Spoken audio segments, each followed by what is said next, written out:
Tears at the Foot of the Mount, Part 3. As the lion journeyed towards the river, the vision was interrupted, and I was taken to the end and shown a glimpse of what would happen if you chose to follow the voice of faith to the end.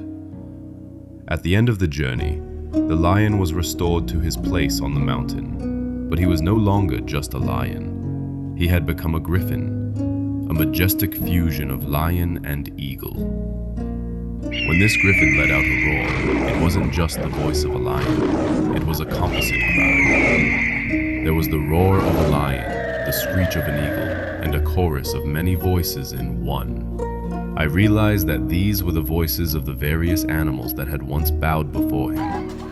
Now, as they bowed and made their sounds, their voices were resonating through him.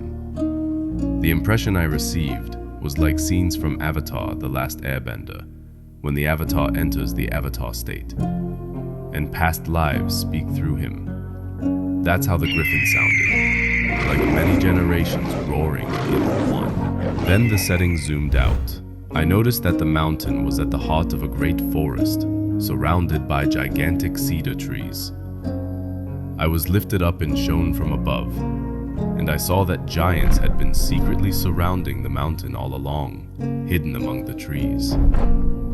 I saw mighty beings that reminded me of the Makai and the Cyclops, especially in the movie The Wrath of the Titans. These beings bring to mind the revelations I had in January about the Nephilim, which had been coming to mind again recently. The sound of the griffin's cry echoed within the trees, and suddenly the giants were gripped with sudden fear. They began to turn on each other, attacking themselves in confusion. One by one, they fell to the ground, some terribly weakened, some dead. It reminded me of this passage on the 4 lepers in 2 Kings 7:6, who went out to the Aramean camp seeking food. The Lord had caused the Arameans to hear the sound of chariots and horses and a great army.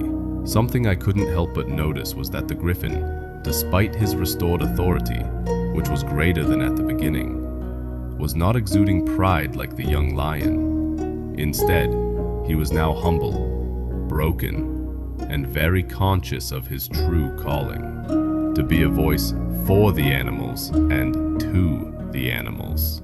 He stood as a servant leader, a mediator, intercessor, a mouthpiece of many, not an overlord. 8th July, 2025, Brother S.E. Gam Watch.